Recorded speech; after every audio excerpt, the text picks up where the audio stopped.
Chapter 13. Syme had vanished. A morning came and he was missing from work. A few thoughtless people commented on his absence. On the next day, nobody mentioned him. On the third day, Winston went into the vestibule of the records department to look at the notice board. One of the notices carried a printed list of the members of the chess committee, of whom Syme had been one. It looked almost exactly as it had looked before. Nothing had been crossed out.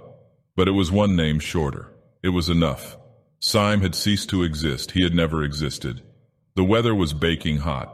In the labyrinthine ministry, the windowless, air-conditioned rooms kept their normal temperature, but outside the pavement scorched one's feet, and the stench of the tubes at the rush hours was a horror.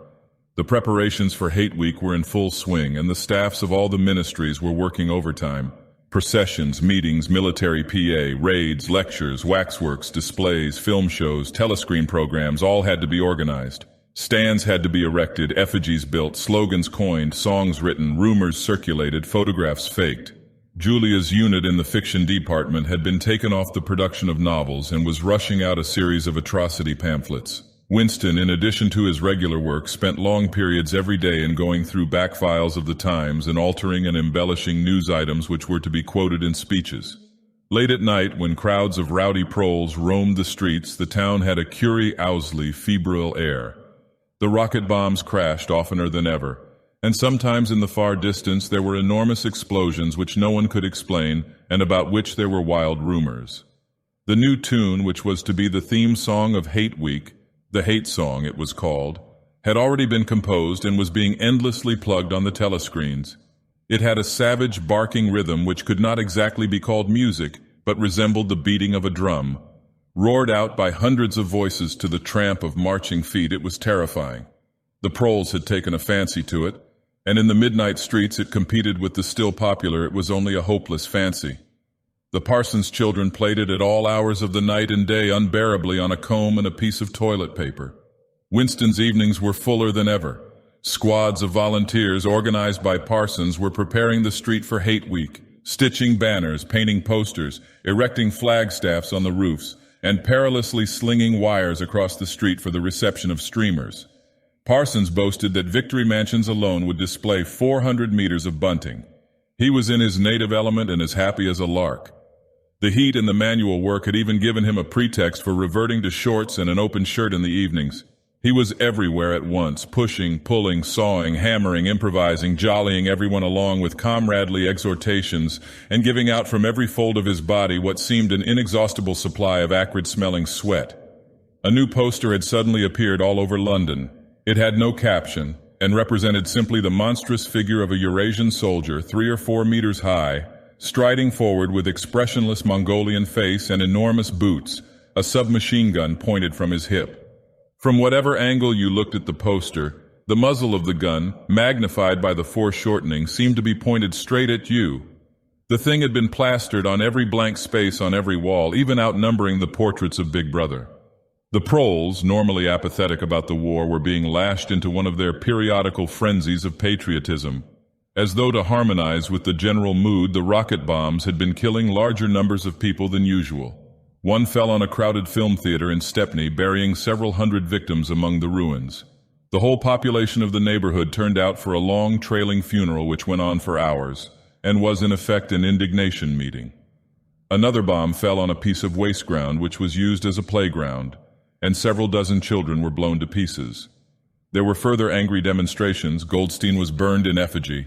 Hundreds of copies of the poster of the Eurasian soldier were torn down and added to the flames, and a number of shops were looted in the turmoil.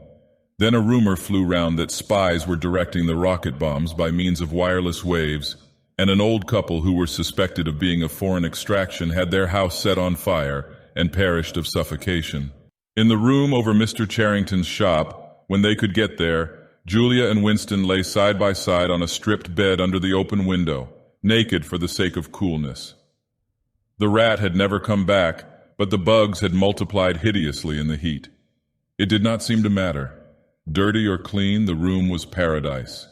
As soon as they arrived, they would sprinkle everything with pepper bought on the black market, tear off their clothes, and make love with sweating bodies. then fall asleep and wake to find that the bugs had rallied and were massing for the counterattack.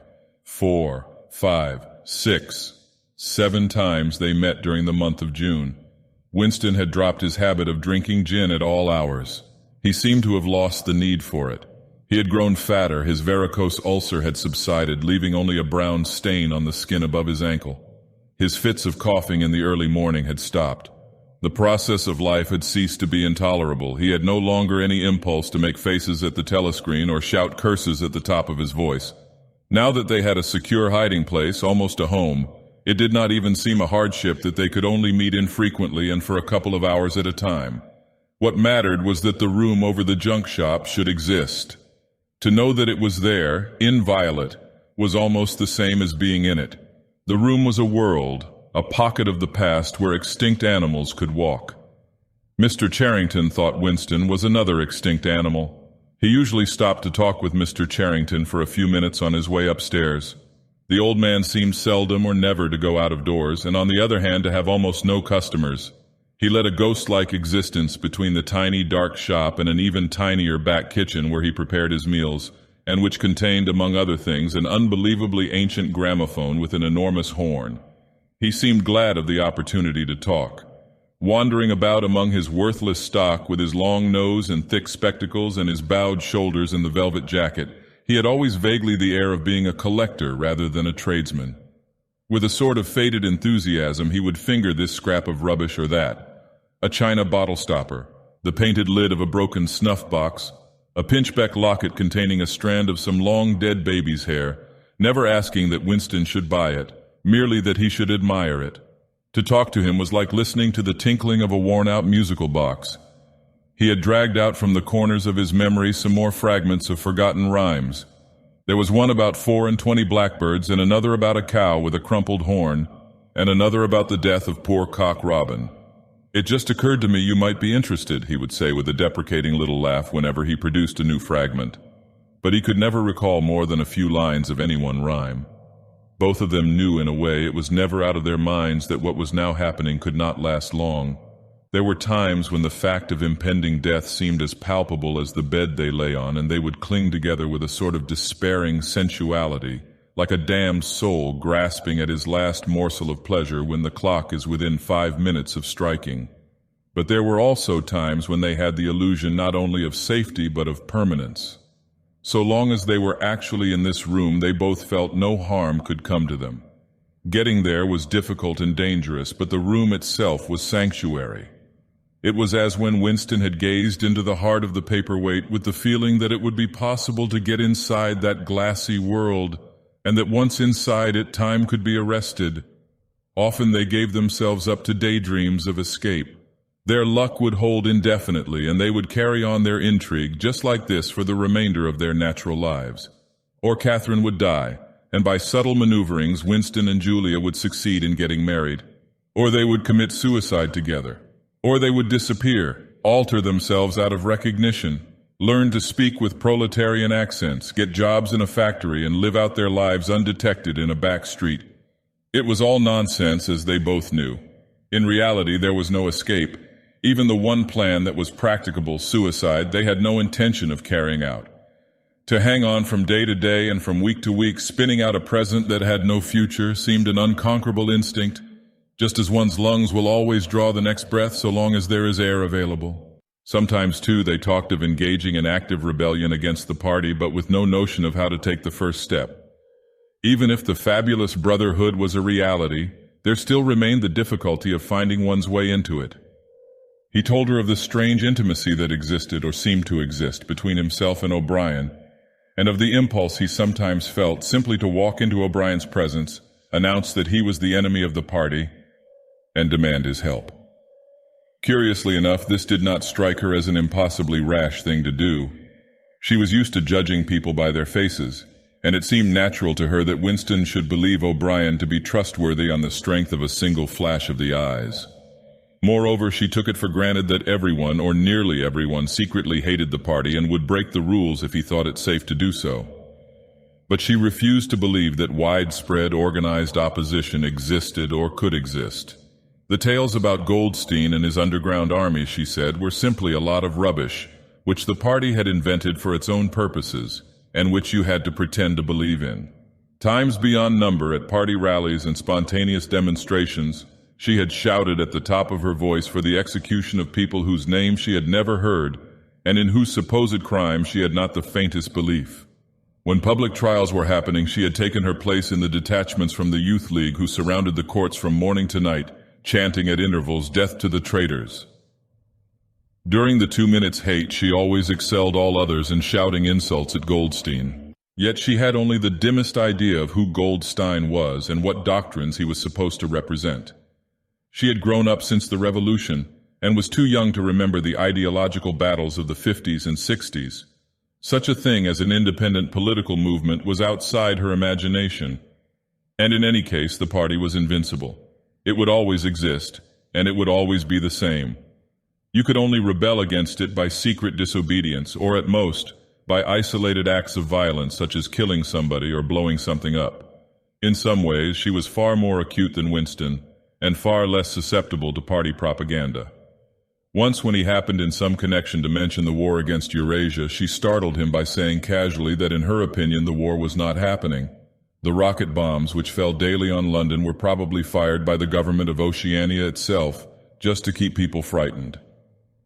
This was an idea that had literally never occurred to him. She also stirred a sort of envy in him by telling him that during the 2 minutes hate her great difficulty was to avoid bursting out laughing. But she only questioned the teachings of the party when they in some way touched upon her own life. Often she was ready to accept the official mythology simply because the difference between truth and falsehood did not seem important to her. She believed, for instance, having learnt it at school, that the party had invented aeroplanes.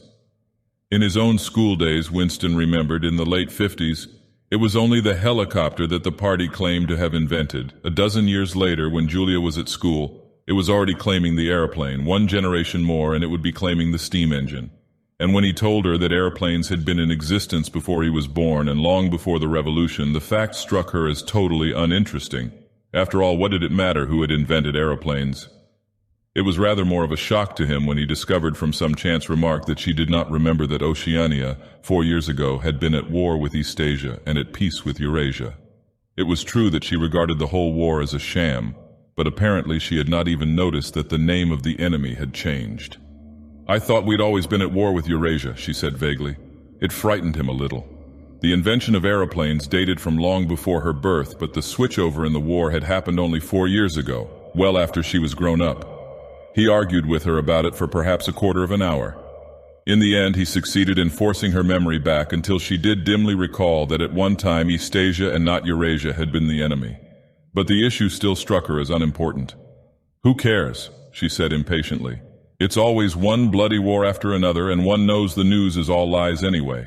Sometimes he talked to her of the records department and the impudent forgeries that he committed there. Such things did not appear to horrify her. She did not feel the abyss opening beneath her feet at the thought of lies becoming truths.